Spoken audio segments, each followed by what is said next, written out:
Osječani iz serije utakmica s momčarima koje su na tablici ispod njih nisu izvukli maksimum pa se sada moraju vaditi protiv jakih. Subotnja pobjeda protiv Zadrana u Gradskome vrtu bila je od presudnog značaja.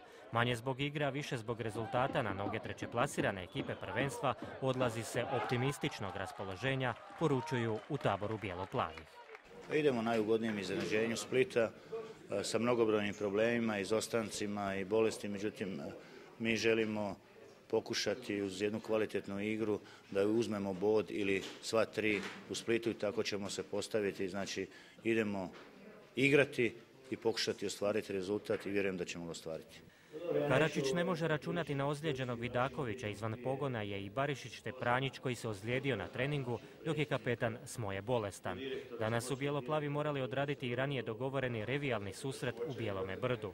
Put Splita kreću u petak ujutro, a utakmica je na rasporedu u subotu u 18 sati. Tjedan dana kasnije u Osijek dolazi Dinamo, pa slijedi gostovanje u Rijeci.